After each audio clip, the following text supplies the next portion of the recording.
Olá, estamos ao vivo. Olá! Oi, meninas! Isabela e Carla. Vamos aguardar um pouco aqui. Vou entrar na minha própria live também. Boa. Vou botar aqui, né? Pra gente acompanhar. Ainda não temos ninguém aqui, então a gente vai batendo um papo, né? Que demora um pouquinho, né? Também são 19h58. Você Alan entrou, entrou, você boa entrou 2 minutos tarde. já. Olá, Alan! Tarde. Aqui de onde eu falo já é boa noite. Ah, é verdade. 19h59.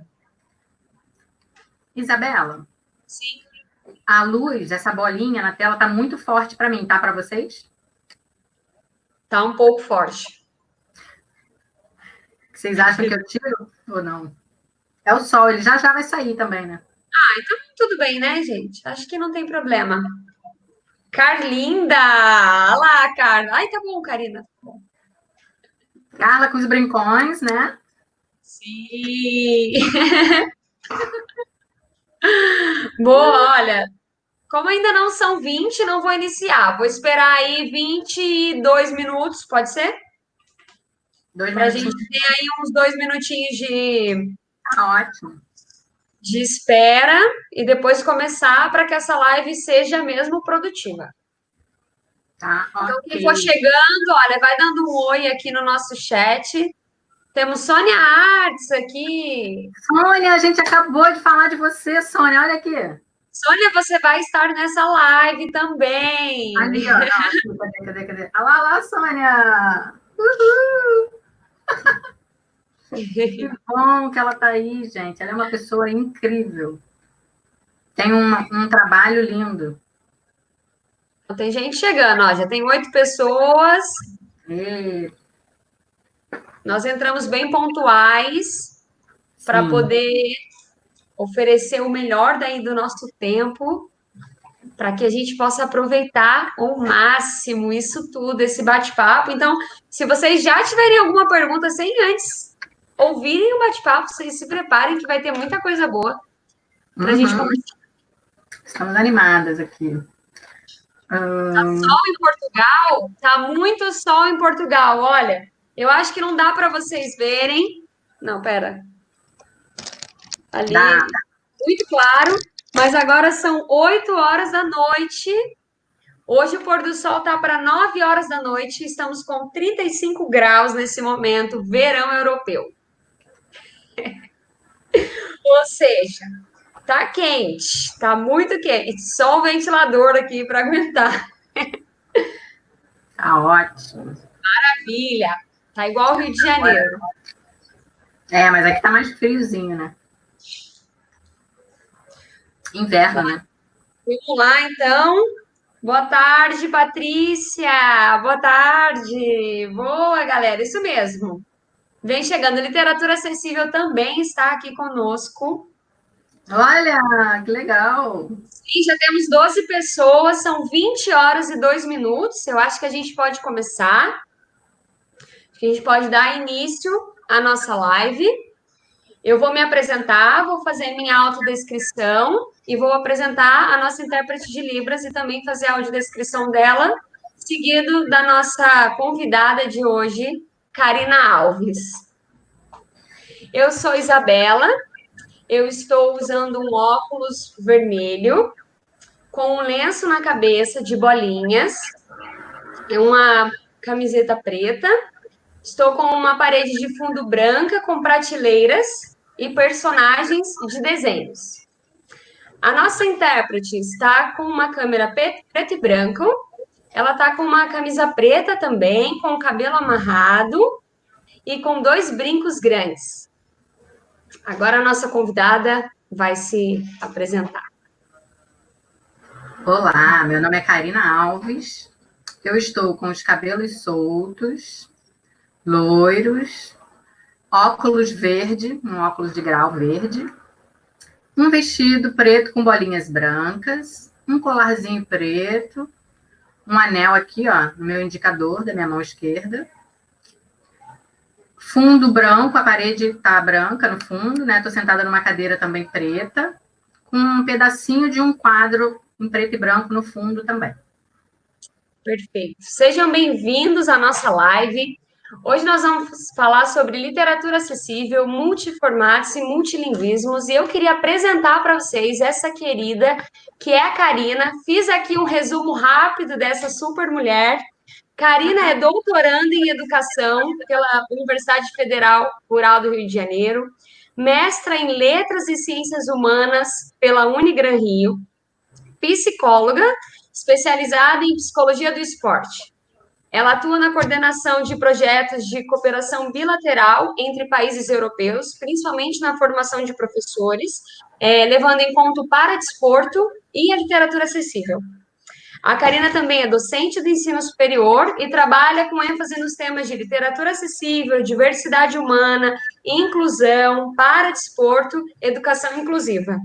Eu coloquei aqui no meu textinho de apresentação que a Karina é a minha ex-chefe, minha sempre chefe, minha amiga e uma mulher de fibra que coloca a cara e tapa aí no assunto da inclusão. Então, não tem pessoa melhor para trazer esse assunto de acessibilidade e literatura que não seja essa mulher. Então, devidamente apresentada, eu gostaria de começar assim o nosso bate-papo perguntando para a Karina, assim, de cara, o que é literatura acessível, Karina? Só para a gente iniciar. Então, literatura acessível é um projeto, e aí dentro desse projeto a gente criou esse conceito de livros, né, porque ele é um projeto literário, com recursos de acessibilidade, por isso o nome é literatura acessível. Tá? Beleza. Então, como que surge isso? Da onde vem essa Karina que dá as caras para um projeto de literatura acessível? Da onde surge essa Karina que entra para a inclusão, que vai falar sobre inclusão, que respira inclusão, que todos os bate-papos são inclusivos? Da onde que vem, Karina? Da onde é que surge isso tudo?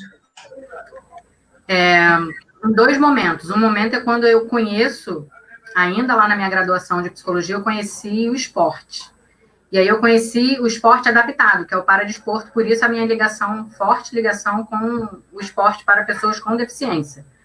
Eu comecei a fazer um curso e a fazer estágio ainda na graduação, na área do paradesporto, e foi daí que tudo começou.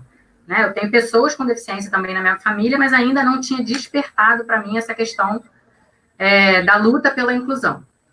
Então, quando eu comecei a trabalhar com isso, meu olhar ele ampliou. Eu costumo dizer isso, né? Quando a gente entra em contato, a gente sente, né, mais profundamente. Então, foi no trabalho, e aí eu comecei a fazer estágio, e aí eu comecei a trabalhar também nesse lugar, uma instituição lá em Niterói, que eu sou muito grata, inclusive, porque eu aprendi muito, foram 6 anos, e de lá eu fui psicóloga também da Seleção Brasileira de Bocha em 2006, onde teve um mundial de bocha aqui no Rio, que reuniu 42 países, bocha adaptada, enfim, aí eu fui me especializando na área de psicologia do esporte paralímpico. Fui fazer mestrado. Quando eu fui fazer o mestrado em letras e ciências humanas, e aí letras, né, onde tudo começa.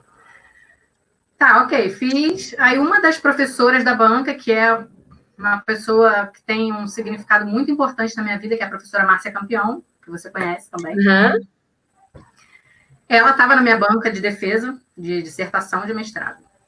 E eu contei 10 histórias de pessoas com algum tipo de deficiência que se reinventaram através do esporte. Então, todos eram atletas paralímpicos. Contei 10 Eles histórias. eram do seu trabalho? Eles eram atletas onde você trabalhava? Sim, eles eram do Instituto Superar. Eu tinha acabado de entrar também no Instituto Superar. Aí eu já tinha saído de Niterói, já estava trabalhando no Rio de Janeiro. E resolvi contar essas histórias, né, dos atendimentos que eu fazia, enfim. Aí trouxe as 10 histórias e ela perguntou na minha defesa. Eu conto essa história em todos os lugares, gente, porque eu me preparei para aquelas perguntas de autores, ano tal, a parte histórica, e nada disso aconteceu. Ela veio perguntar, Karina, o que você vai fazer com essas histórias? Aí eu não soube responder. Olha só. Falei, não sei, porque eu não tinha pensado nisso realmente. E eu falei, não sei, professora, eu não pensei nisso. Ela falou, tudo bem, mas não se esqueça das crianças. Aí tudo começou. Foi ali o despertar, né? Foi, porque eu nunca tinha pensado na vida em escrever história infantil, nunca. Eu nem trabalhava com criança. Eu trabalhava com jovem e com adulto. Idoso, já tinha trabalhado muito com idoso. Aí eu saí de lá, nunca vou me esquecer, eu saí de lá pensando, né? Sou ariana, aí a cabeça começou, né? O que eu vou fazer? Enfim, tinha trabalhado a questão da ressignificação da identidade social dessas pessoas. Com E o certeza. esporte, né? A ferramenta esporte, eu sou apaixonada por esporte, né?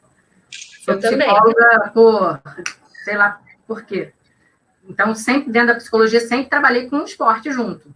Então, eu já vi muita gente mudar de vida, se ressignificar, sair de depressão, enfim, por conta do esporte. É verdade, isso é verdadeiro. Eu vejo todos os dias, eu trabalho com isso, eu vejo. Sim. Então, por isso que eu falo tanto de esporte. E aí, eu falei, caramba, tá bom. Saí de lá pensando nisso, falei, quem sabe um projeto piloto, sobre... Nada demais. Assim, uma primeira história. E aí foi quando tudo começou com a menina que perdeu a perna. deixa eu abrir aqui a nossa... Sim, acho que dá para ver um pouco melhor. Tá. Aí eu contei essa história, a menina que perdeu a perna, tá? Perdeu a perna, começou a praticar atletismo, conheceu vários países, mudou a vida dela o esporte. Era um livro menor do que esse, foi realmente um piloto, ele era menorzinho, tá? E aí, tá.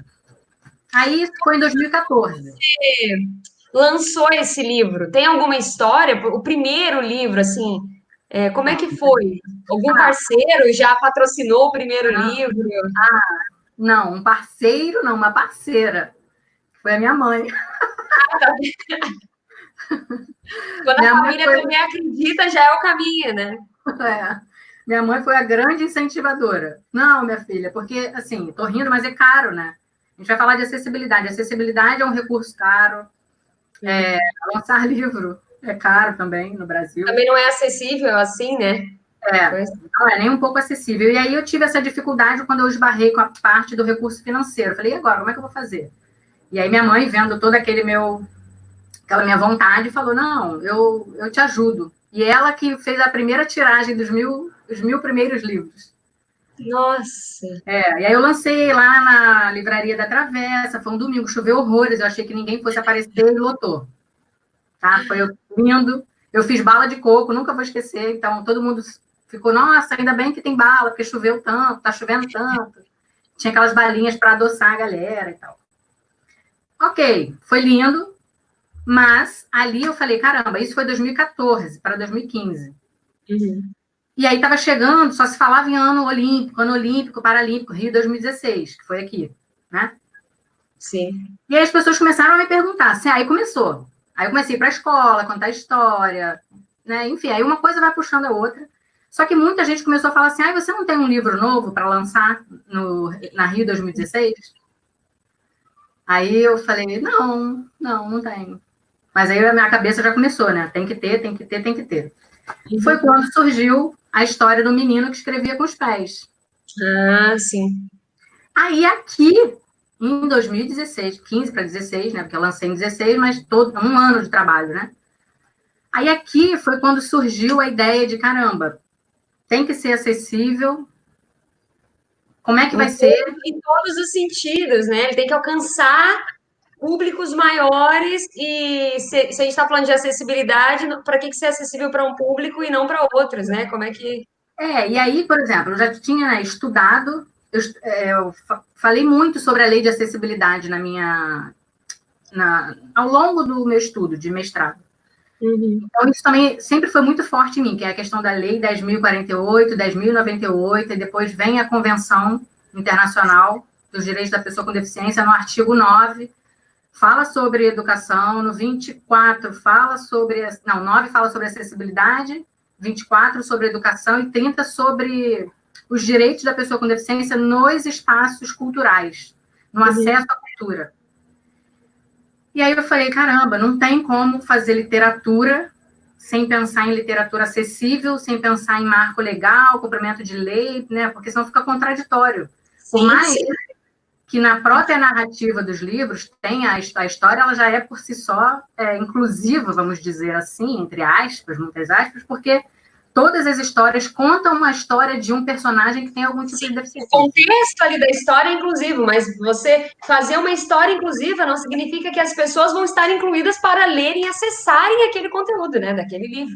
Não basta a história ser inclusiva e contar ali magicamente aquela coisa toda, sendo que ele também não pode ser acessado por todas as pessoas. Aí ia ser mesmo contraditório, né, de alguma maneira. E pensar, essa questão de pensar a educação para todos, a gente fala muito isso, né? A gente está dentro de um laboratório de educação, diversidade, inclusão, a gente fala muito isso, mas é com uma complexidade, né? Você pensar para todos, né? Imagina Sim. pensar para todos, a gente vive dentro de uma diversidade tão grande, porque às vezes eu fico achando que é quase que impossível, mas enfim, não é, né? A gente sabe que Não. não é. A gente precisa estudar, se debruçar e entender como é que a gente pode fazer.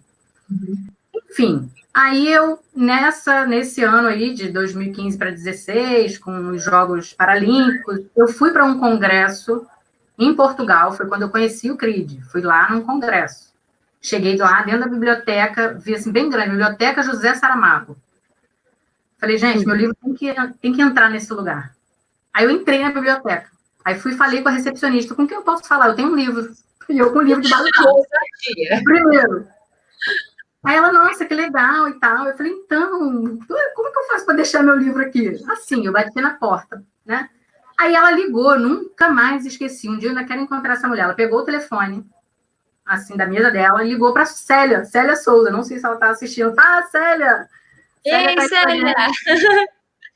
Aí ela ligou para Célia Souza, lá no CRID, que era um outro departamento do Ipeleiria.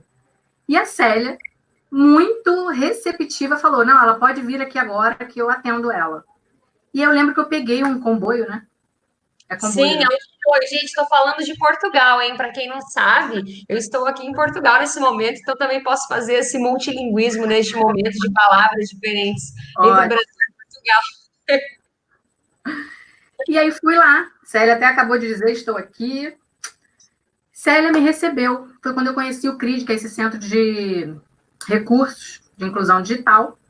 E aí eu fiquei encantada. Falei, Célia, a gente precisa fazer uma parceria. Olha que meu livro era um livro. E aí a gente começou a conversar. Ela estava numa outra reunião, então ela me atendeu super rápido. E o Vicente, que é uma pessoa que trabalha com ela, continuou conversando lá comigo. E beleza. E aí eu conheci o pictograma, conheci outras coisas que eles fazem, mas aí, daí que surge o pictograma. Já estou até adiantando um pouco aqui. Boa, a gente vai falando e você vai. Eu vou alinhavando aqui o que a gente precisa. Aí tá. Aí passei por Portugal e fui para a Alemanha. Porque na Alemanha a gente já tinha uma parceria por conta do nosso projeto Pulsar, que é um projeto de formação profissional. Sim. Quando eu cheguei lá, eu fui também numa biblioteca. Tipo, aqui tem a Biblioteca Parque. Chamando a Karina. A Biblioteca Parque daqui do Rio, aquela que fica lá na Presidente Vargas, falou, olha, a gente tem uma Biblioteca Parque lá em Colônia. Aí eu falei, nossa, eu vou para lá. Estou com viagem marcada. Aí eu fui lá. Cheguei lá e eles falaram assim, ai, que legal. Eu falei, a mesma coisa que eu falei em Portugal. Ah, eu tenho um livro, queria deixar aqui, como é que a gente pode fazer uma parceria? A rainha da parceria, né? É. Tudo eu quero fazer parceria. Aí, eis que quem me atendeu na Alemanha disse o seguinte, lá em Portugal eu aprendi o multiformato com a Célia, lá no CRID. Aí eu falei, nossa, multiformato, nunca ouvi falar. Comecei a entender isso, o que era isso, como é que a gente pode fazer, tá bom. Alemanha, aqui a gente precisa ter, no mínimo, 2 línguas, porque nós atendemos os filhos de refugiados de guerra. Então, a gente não conta história em uma língua apenas. Trabalhamos com o multilinguismo. Aí multilinguismo? Aí comecei a estudar o multilinguismo. Aí surgiu o primeiro livro em português e alemão. Então vamos lá, já que a gente entrou agora nessa parte multiformato e multilinguismo, vamos situar quem está assistindo aqui o que é o multiformato e o que é o multilinguismo, para a gente Então, poder se situar aí nos livros também, né? Tá, vamos lá. O multiformato, o nome já fala, né? São vários formatos. Então, nós trabalhamos nesse projeto Literatura... Aí, só para contextualizar, para chegar no multiformato, impresso, tá, gente? Vou mostrar que isso aqui, ó, demorou muito tempo, sei lá, 6 anos. Nossa. Mas é uma coletânea linda, hein, gente? Depois a gente vai falar com disponível, mas só para vocês saberem que é mesmo incrível, assim, até online é incrível, ao vivo, assim, você colocar a mão no livro, ver tanto que ele pode incluir, é incrível mesmo. O braille, tá? Olha que lindo aqui, ó. Não sei ler braille, tá? Mas eu pedi para um amigo cego ler, e é lindo, realmente. Então, para chegar até aqui, tem o lançamento também desse ano, que é o Ico, e a história e o mundo que queremos viver. São tantos nomes. Ico e o mundo que queremos construir. É um menino com autismo, filho de uma amiga que eu conheci também num congresso, só que aqui no Paraná. Depois eu falo dele. É o único que não está impresso, por causa da pandemia. Sim. E aí, vamos voltar ao multiformato. Aqui eu mostrei o braille e o pictograma. Sobe um pouco. Isso, vou. O pictograma é a imagem ou símbolo, tá? Que representa uma palavra ou uma ideia. Então, é para trabalhar na alfabetização de pessoas com deficiência intelectual, por exemplo. Quem fez esse trabalho foi a Célia e a equipe dela lá de Portugal, em Leiria. Muito obrigada, Célia, mais uma vez. Então, por isso, a nossa parceria que começou lá atrás, num congresso, e vem hoje, e hoje é nossa parceira também na Rural. Em breve teremos muitas novidades, junto aí com a Célia, com o Cris. Fiquem atentos nas redes sociais do Leped. Isso. Então, vamos lá. Pictograma eu mostrei, o Braille, Libras, que é o que nossa amiga Carla está aí nos contemplando, né? Língua Brasileira de Sinais. Está no site, que é a plataforma totalmente acessível. E a audiodescrição, que é a narrativa das imagens, também está lá. Então, tudo que tem aqui está também no site em audiodescrição. Então, a gente tem 2 formatos impressos e 2 formatos que estão no site. Digitais. Todo livro, vou pegar outro, que eu sempre pego um só. Todo livro tem um código, que é o QR Code. Ó. Só colocar no celular que ele leva direto para o site.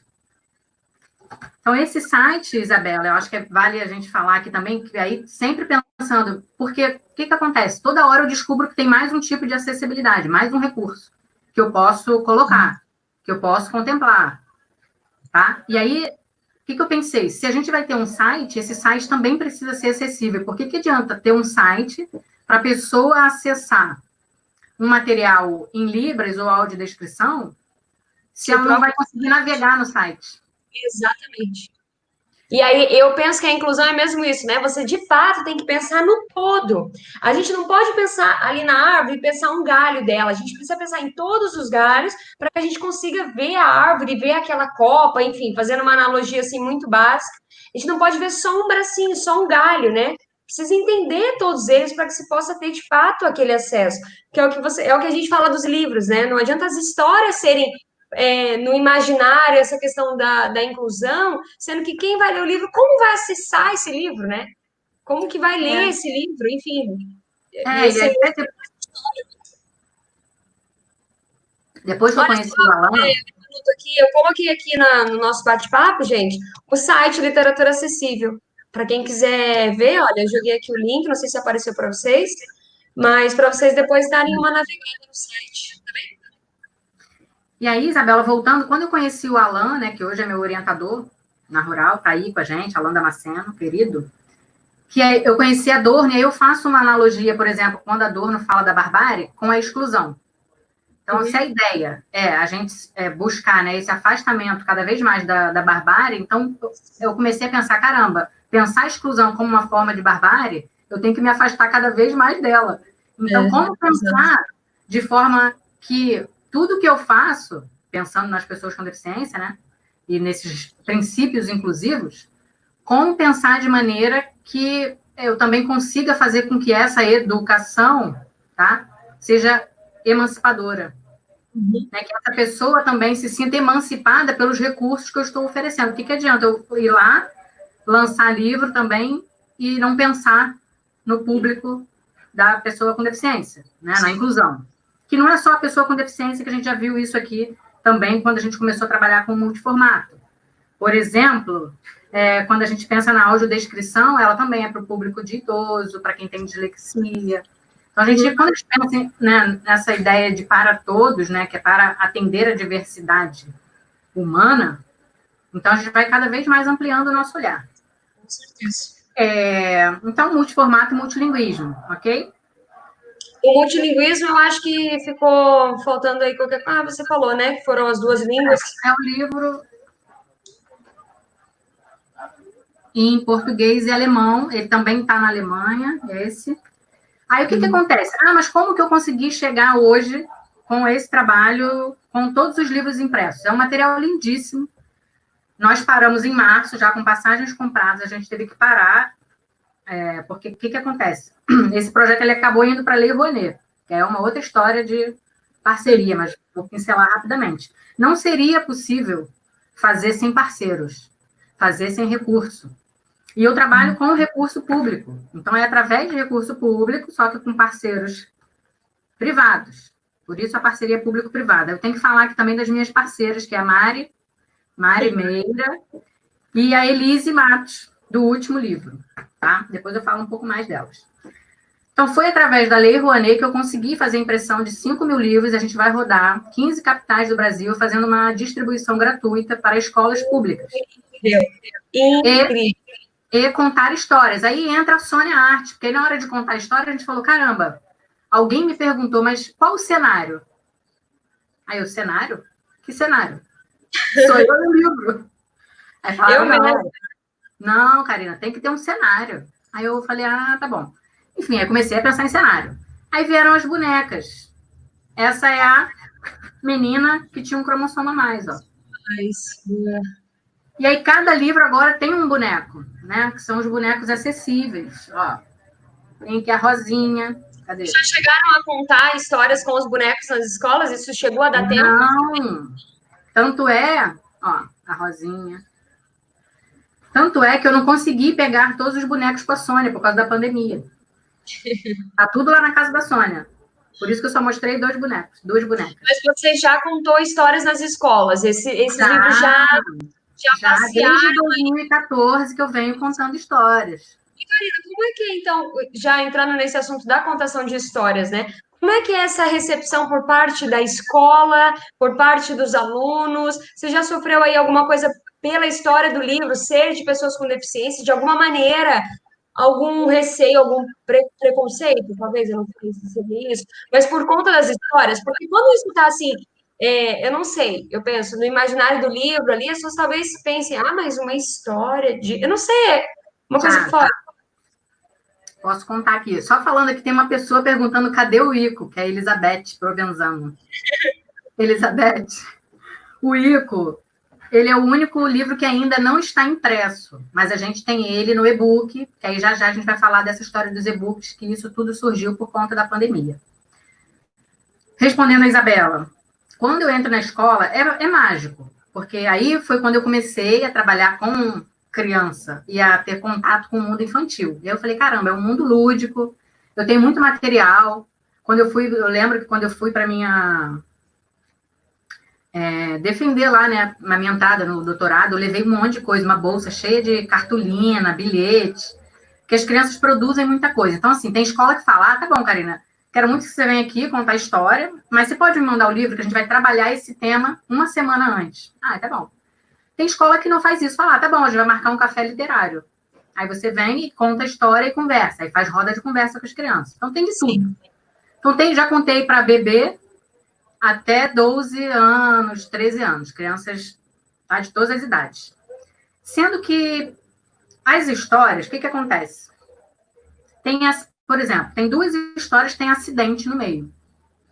Porque quando eu escrevi, eu nunca pensei nisso. Mas será que é muito chocante ou é pesado? Não tinha, isso nunca passou pela minha cabeça. Problematizou isso, né? Não, porque para mim é algo que é muito natural, só que eu não me coloquei no lugar do outro. Sim. Isso que é fantástico, porque o público fala para a gente o tempo inteiro. Então, algumas escolas falaram para mim, principalmente com esse livro aqui, que é o Menino que Escrevia com os Pés. Porque ele sofre um acidente, soltando bomba, e ele perde os 2 braços, as 2 mãos, né, em parte dos braços. Uhum. E muito inspirada em histórias reais do meu dia a dia de trabalho. Todas essas histórias são inspirações. Não tem nenhuma mentira, tudo que eu vivencio, né? Podemos dizer assim. Então, teve uma escola que falou, olha só, eu adorei, mas você, por favor, você pula a parte do acidente? Eu fiquei chocada. Ela me falou isso assim, na hora que eu estava entrando para contar a história. Que é essa parte aqui, ó. Quer ler essa partezinha para nós? Sério? A Rosângela falou aqui, olha, conta uma história. Lê só essa partezinha, vai, para a gente ficar com vontade de ler os livros. Então tá, um dia, Tico foi para uma festa de rua com seus amigos que estavam estourando bombas. Seus pais já tinham dito para Tico não brincar com fogos de artifício. Mas, mesmo assim, Tico soltou bombas na festa e sofreu um grave acidente. O explosivo que ele soltou estourou em suas mãos, machucando os seus braços e as suas mãos. Tico foi levado para o médico, mas não teve jeito. Ele teve as suas mãos e parte dos seus braços amputados por causa do acidente que sofreu. Tá? Então, eles pediram para você tirar essa parte por ser muito trágica, talvez? Porque depois mostra ele também no hospital, ó, com os pais. Entendi. E aí vem a parte que ele tá sem os braços e começa a fazer tudo com os pés, ó, escrever com os pés, Comer com os pés. Aí começa todo o desenrolar da história dele como pessoa com deficiência, tá? E os livros, eles mostram isso. Um dos temas que eu sempre abordo, que é essa virada, né? De chave, olha, é possível também continuar a vida, porque tem a ideia de que a pessoa com deficiência é inútil, e isso é uma mentira. Então, isso é revelado também nos livros. Enfim, essa escola falou, não quero que você pule essa parte. Aí eu falei, não respondi, nem que sim, nem que não. Entrei. Óbvio que eu não pulei. Ela regalou o olho, né? Tipo, meu Deus, ela falou. Ela falou, como que os pais vão entender isso? Imagina as crianças falando isso em casa. Aí eu falei, agora já foi, não vou esconder o negócio. E você vê, né, a preocupação que ela tava com essa possível construção, com essa significação, uma coisa que, de fato, eu acho que é quando acontece isso que, se eu estiver errada, você me corrija, mas eu penso que para momentos como esse que essas histórias precisam vir, para que isso venha mesmo à tona, seja dada a luz que precisa, para que, era igual a gente estava conversando um outro dia, né, eu trago aqui, assim, eu acredito que quando nós somos adultos, se não tivermos essa questão da inclusão na nossa linha, na nossa vida, nas nossas vivências, a gente precisa ressignificar muita coisa. E quando a gente é criança, que a gente está ali significando coisas, a hora que essas histórias entram, até com os bonecos, e o pessoal estava dizendo, eu quero um boneco, a professora Célia, eu quero esses bonecos. Você vê a importância, né, desse momento para essa significação de conceitos, né, de histórias que entram como um momento lúdico, com a ludicidade, mas que lá dentro, a professora o impacto que isso teria, né, de alguma maneira. O que acontece, Isabela? Eu comecei a perceber que a gente precisava, isso com a fala da professora Márcia Campeão, tá? Não esqueça das crianças. E aí é muito importante, assim, isso aqui tudo é tudo muito bonito de mostrar. Sim. Mas eu comecei, o que tem por trás disso, né, essa vivência de ir para as escolas e conversar com as crianças, é justamente perceber que as crianças, elas estão muito abertas. Então, a gente consegue falar com muita naturalidade sobre essa questão. Às vezes, assim, esse livro da princesa que tinha uma promoção a mais, que a gente fala de síndrome de Down, é um grande sucesso porque síndrome de Down todo mundo conhece, podemos, né, dizer assim. Quando a gente fala sobre isso, todo mundo fala, tia, eu conheço, eu tenho uma amiga assim, eu tenho um amiguinho. Então, assim, as crianças, elas já trazem muitos exemplos. E outra coisa que eu percebi foi, quando a gente fala para que é essa questão. Às vezes as pessoas falam assim, mas é livro só para criança que tem deficiência? Porque é em multiformato? Eu falo, não. É para todos, é para crianças com e sem deficiência. Por quê? Eu comecei a perceber a importância de crianças que não têm deficiência também a conhecerem tanto as histórias. Tá? Ó, existe pessoa com deficiência intelectual, existe também pessoa com deficiência física. Você sabia que existe gente que não tem a perna? Aí começam as histórias, porque a ludicidade ela vai longe. As crianças falam, tia, mas quem que comeu a perna dele? Porque às vezes eu levo alguma pessoa com deficiência junto comigo para contar a história. E uma vez eu levei um atleta paralímpico que não tem uma perna, ele é amputado de uma perna.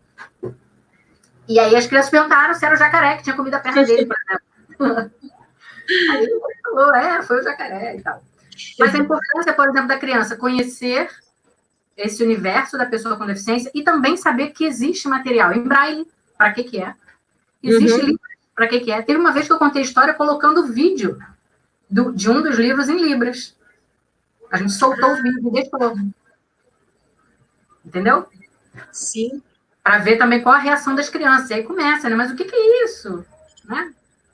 Então, para que esse público também sem deficiência, já desde a base, que a gente possa não só levar essa temática para dentro das escolas, para os professores, para a merendeira, para quem está na recepção, para a gestão, para todo mundo já comprar também essa ideia de acessibilidade, de inclusão, tá? Porque até hoje, tá? Até hoje, dia de hoje, estou falando sério, a gente fala ainda para as pessoas, olha só, por favor, é pessoa com deficiência e não pessoa portadora de deficiência. Olha só, tem aqui, eu não sei se vocês estão ouvindo, estava dizendo que o meu áudio estava falhando. Se estiver falhando, ainda me digam.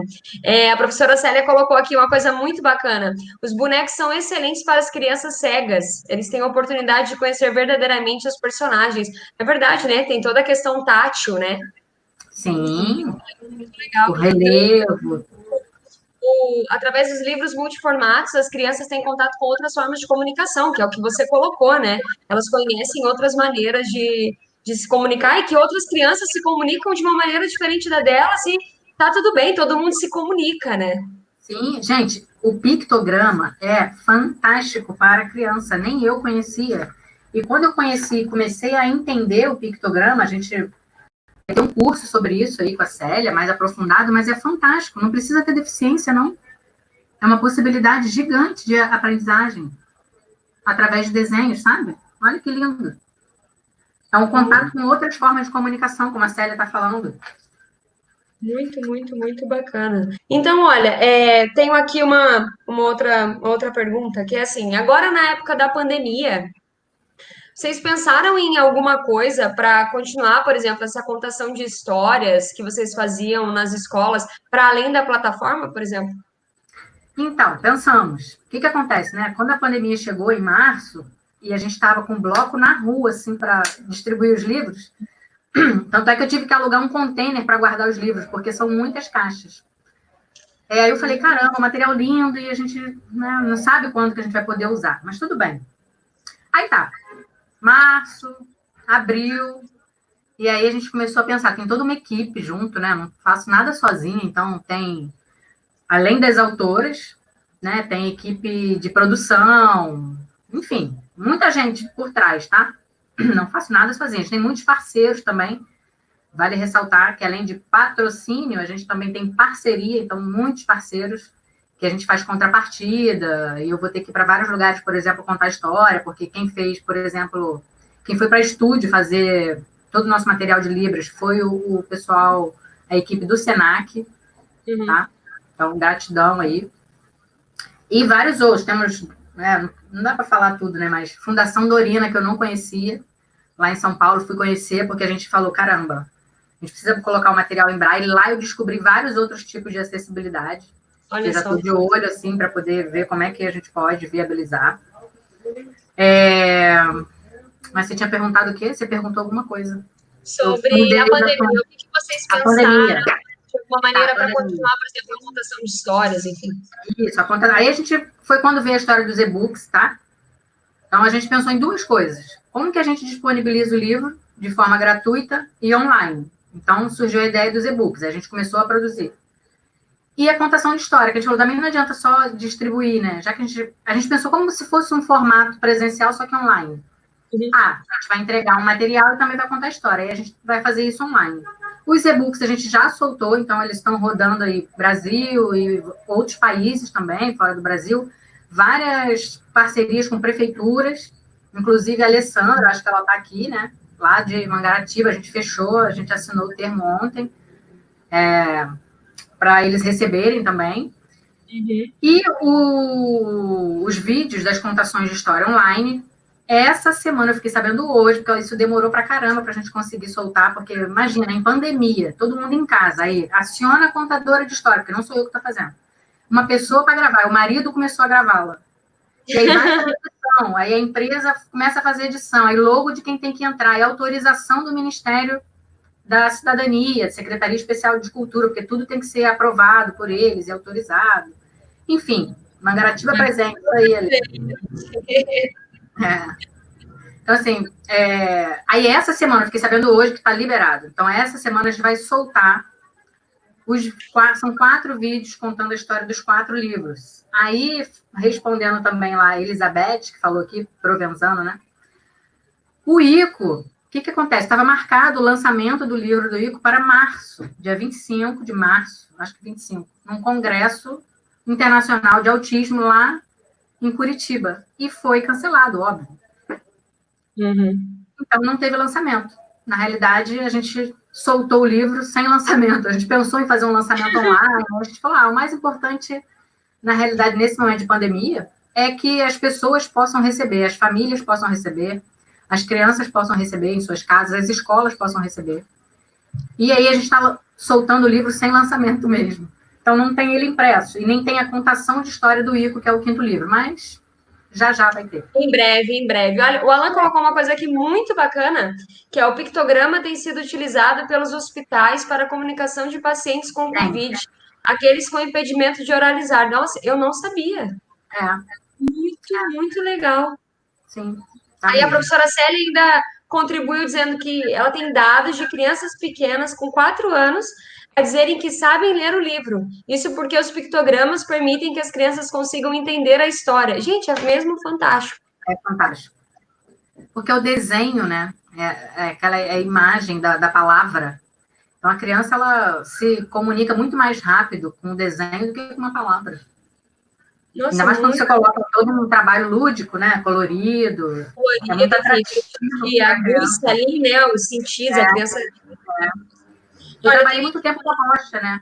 Na bocha, a gente, sem saber que era pictograma, através de umas papeletas, como eu atendi atletas com paralisia cerebral severa, né? Em algum momento eu me deparei com essa questão da comunicação. E aí eu falei, como que eu vou me comunicar de forma acessível se eu não sei, se essa pessoa não fala? E aí a gente foi descobrindo através de umas papeletas, como se fosse o pictograma, só que a gente não chamava de pictograma. O pictograma ele é novo para mim, eu conheci com a Célia. Mas a gente já trabalhava através de desenho.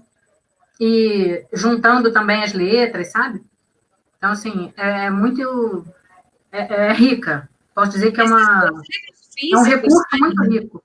Oi? Os livros físicos, as pessoas conseguem isso... Como é que podem ter acesso a esses livros físicos mesmo? Existe alguma... Então... Se a gente tiver agora um professor, alguém de alguma rede, de alguma escola que não sabia desse livro, dessas possibilidades, enfim, como é que pode ter acesso ao projeto? Tá, então vamos lá. Primeiro, a Isabela já colocou ali o nosso site, que é totalmente acessível, lá a gente tem todo o material e-book. O presencial, o impresso, o que acontece? Eu preciso fazer a distribuição gratuita para escolas públicas, então a gente já tem uma lista de escolas, tá? Qual é a nossa ideia, né? Claro, é que a gente consiga fazer mais reimpressões, mais edições, que a gente consiga rizomatizar cada vez mais e levar para vários lugares, para várias escolas, porque tem gente falando, mas e se eu não for de escola pública, ou se eu for de uma escola pública que não vai receber o livro? Por exemplo, tem gente que me pede livro que eu não consigo dar, porque eu não tenho.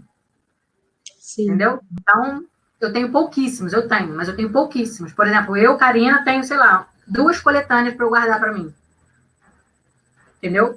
Mas a ideia é que a gente dê continuidade, isso é fato, dê continuidade ao projeto para que a gente consiga levar para o máximo de escolas possíveis, entendeu? E eu falo escolas, mas na realidade são escolas, bibliotecas, espaços formais e não formais de educação, não somente escolas, tá? Sim, olha, outra coisa...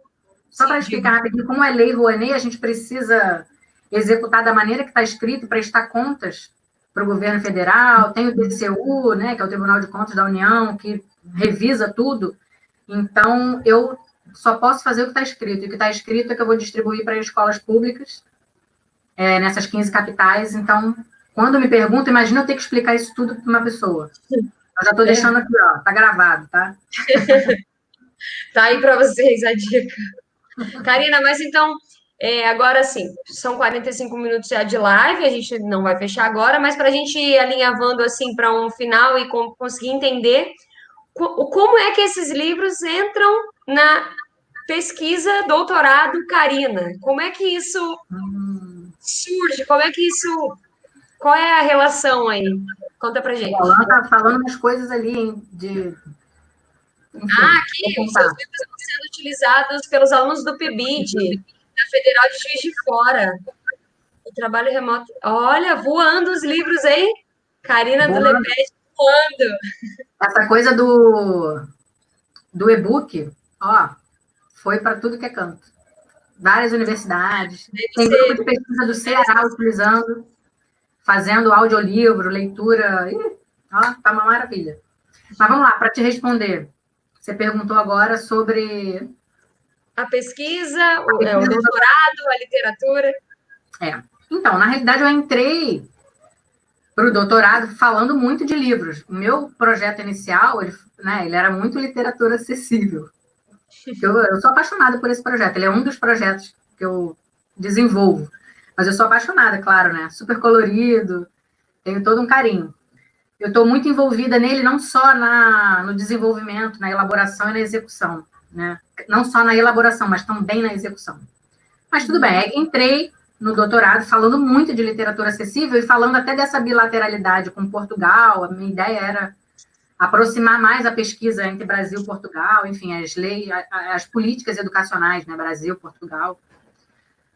E o nosso querido orientador falou, Karina, ele é só um dos projetos. Você precisa falar de algo maior, porque o seu trabalho ele é maior, então a gente precisa pensar em outras possibilidades. E aí a gente chegou numa outra temática, mas ele entra na minha pesquisa de doutorado, assim, como um dos projetos dessa parceria público-privada que eu venho trabalhando no desenvolvimento de projetos. Então, ele é um dos. Ele entra lá no 3º capítulo. Ah, mas foi isso que te moveu, né? Foi isso que te levou a ir para o doutorado. Esse foi o ponto inicial, a partida.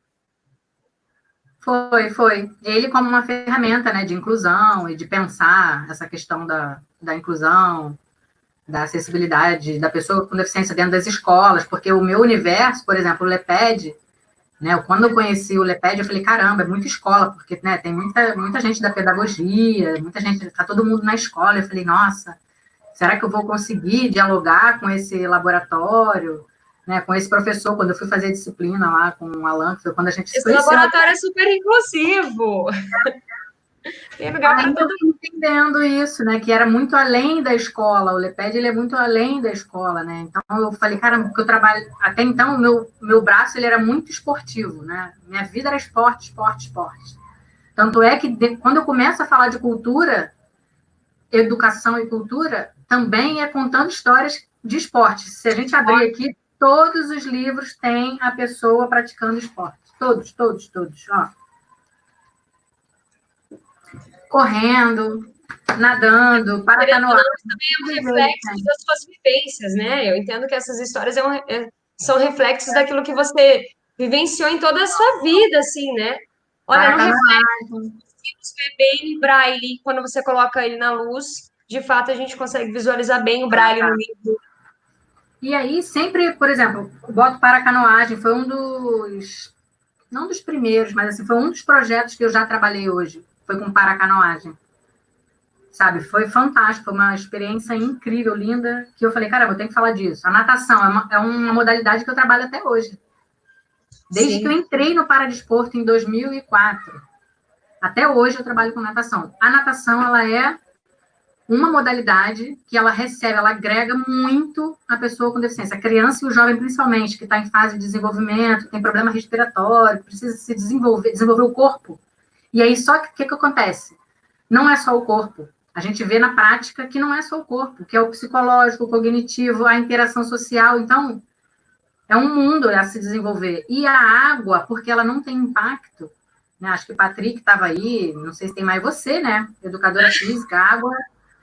Sabe o que eu aprendi nessa história toda de paradesporto? Que natação não é bater os braços, não é crawl, não é nada daquilo que vocês aprendem, né? No convencional. No convencional, Ela é qualquer sim. movimento no meio líquido. No meio líquido. Você imagina uma pessoa sem os 4 membros nadar e ser campeã olímpica, paralímpica, perdão. Falando aqui um pouco, né? Você no Instituto Superar, que foi quando eu disse que a Karina foi minha chefa, é porque eu tive a oportunidade de trabalhar com a Karina. Foi a Karina que primeiro foi a professora Alain, quando me abriu as portas para o LEPED, falou: menina, vem para cá que eu acho que você tem a ver com o nosso laboratório, vamos pesquisar.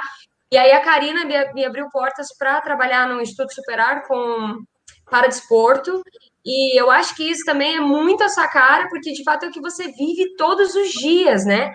Você reflete essas histórias, você reflete essas vivências, não só essas vivências motoras, que é o que o Instituto proporciona, mas todas essas histórias de vida, né? De desenvolvimento psicomotor, psicossocial, enfim, isso se reflete no seu trabalho de alguma maneira, né? Por isso que eu acho que quando você fala eu respiro esporte, é porque é intrínseco, né? A Karina sem o esporte, sem essas histórias, talvez você não conseguisse aí caminhar tão profundo quanto você chegou, né?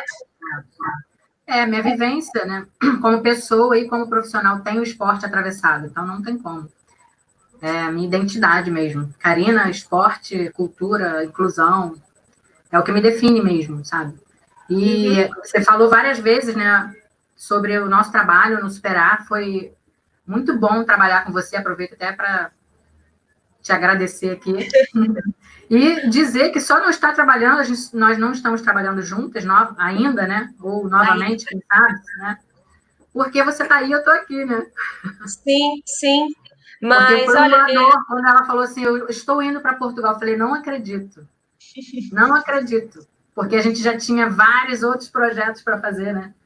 e olha, Mas eu falei, a gente vai fazer em conjunto, assim. a inclusão é um negócio assim que, de fato, quando você se desperta para isso mesmo e você encontra pares, e eu acredito que vocês estão aqui hoje foram beneficiados por esse bate-papo de alguma maneira, porque são pares que acreditam, né? Que assim nós vamos vencer essa barbárie, né? Com movimentos contra-hegemônicos em momentos tão difíceis, e essa live é uma prova disso, como eu já disse na outra, que é um momento em que a gente para conversar de educação, conversar de questões de inclusão. As lives melhoraram questões inclusivas, assim, né? Que no começo talvez as coisas estivessem um pouco falhadas e a gente para reformular. Pera, a gente está fazendo uma live para quem? É para todos? Como é que a gente pode fazer isso? Até essa pandemia, de alguma maneira, vem para nos ensinar a expandir mesmo, né? Que o nosso cérebro pode fazer novas ligações e pensar coisas mesmo para que de fato se alcance a todos, né?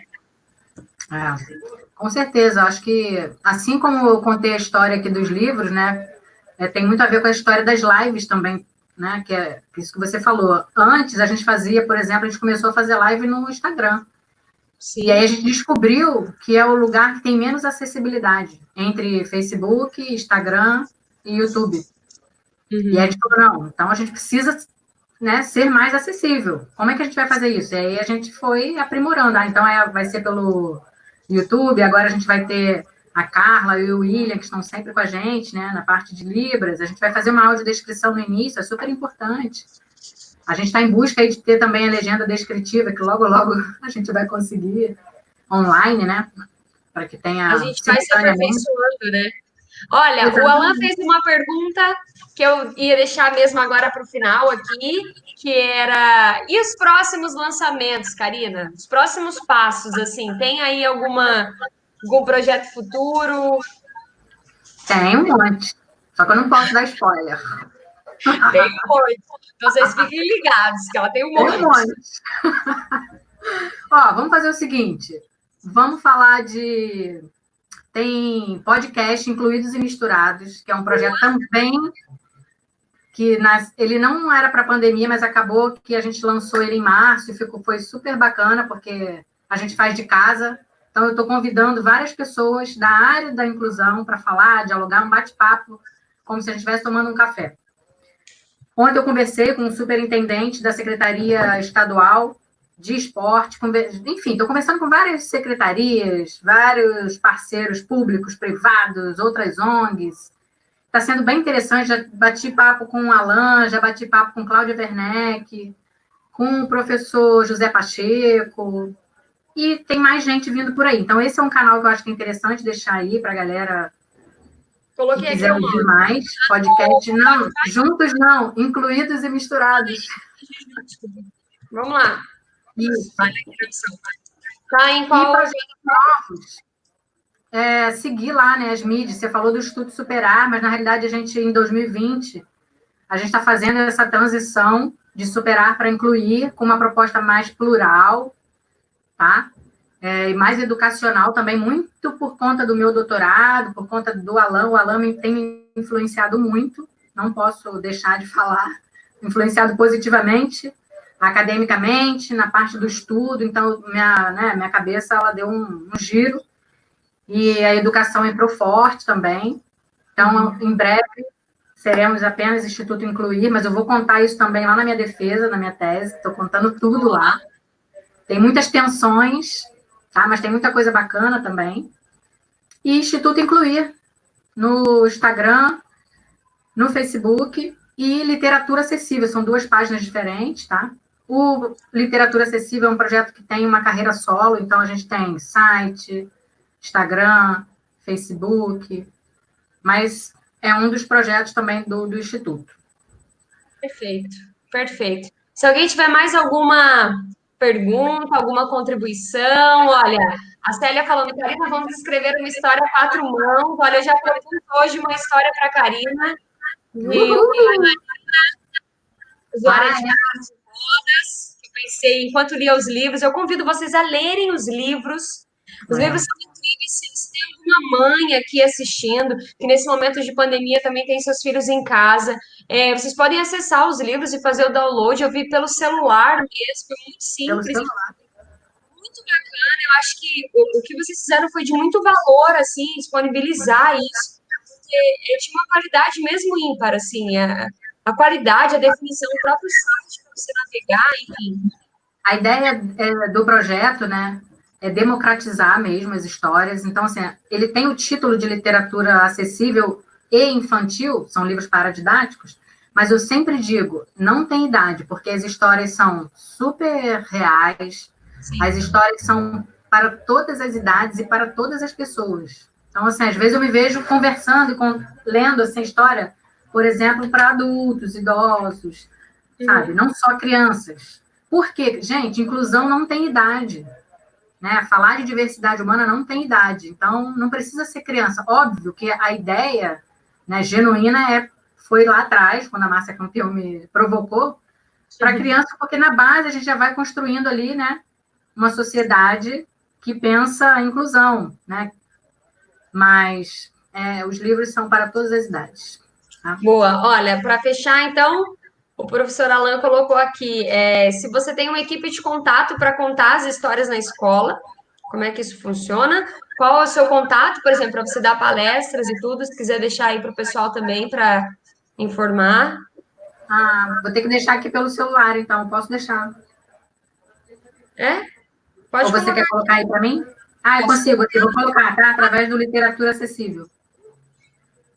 O site eu já coloquei aqui para vocês, ó. Vou jogar mais uma vez para vocês entrarem. Muito, muito fácil. Cliquem em Literatura Acessível.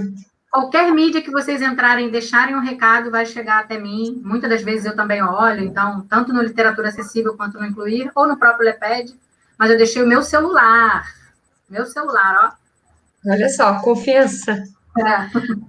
Olha, então eu acredito que foi uma live muito, muito boa. Olha, tá aí o celular da Karina para vocês poderem entrar em contato diretamente com ela. Agradeço a Karina por ter compartilhado a sua história, por ter compartilhado algo tão rico, né? Acho que você não tem noção, talvez, de onde isso está chegando, aos lugares que isso já chegou, né? Acho que você não tem noção disso, porque quando você faz um site, isso Não. passa, acho que tudo aquilo que permeia o entendimento, talvez, né? Isso pode alcançar lugares que a gente nem imagina. Não. Então, eu te agradeço. Umas histórias, mas não dá mais para falar. Vou ficar quieta.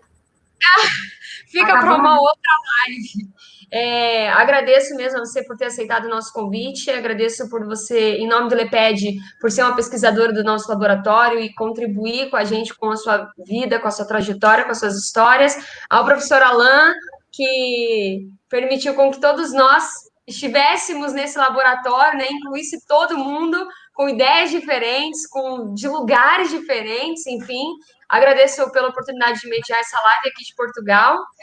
A Carla, agradeço por interpretar para nós a live, tornando ela ainda mais acessível, e é isso que a gente busca, é isso que busca o nosso laboratório. Sigam as nossas redes sociais, temos live todas as sextas, todas as quintas, não é também? Quartas. Terças, quartas e sextas. Terças, quartas e sextas. Acompanhe nossas redes. Se tiverem assuntos e coisas que quiserem também sugerir para outras lives, para que a gente possa contactar pessoas, para que o conhecimento possa aí também ser disponibilizado para todos, olha, nos mandem mensagens. E a professora Célia mandou aqui, Isabela tem de visitar o Cris de Leiria. Sim! Claro que eu irei! Meu marido quer morar em Leiria, morar em Leiria. Obrigada, professora Célia. Obrigada a todos. Um ótimo final de semana para todos vocês. Essa live vai ficar salva aqui no nosso canal. Então, para vocês acessarem. Posso agradecer também? Claro, por favor. Quero agradecer rapidinho, Carla, que está com a gente, querida, Isabela, que a gente ficou aqui antes, né? Preparando tudo para vocês com o maior carinho, com a maior dedicação. A todo mundo do LEPED, todo o grupo, a gente tem um grupo grande, então está todo mundo sempre envolvido, dialogando. É o nosso grande mestre aí, condutor de tudo, Alain Damasceno. Célia, querida, tá? Que é uma grande parceira. Sônia, que está aí também, uma grande parceira. Todo mundo que está presente. Um grande beijo, virtual, claro. E que a nossa chama da inclusão se mantenha acesa, tá? Exatamente. Nossa esperança nunca se apague. E um grande beijo. Os tempos são difíceis, mas não para pessoas como nós, que acreditamos nisso. Que a gente continue lutando por uma educação democrática e inclusiva. Isso mesmo. Gente, obrigada. Bom final de semana.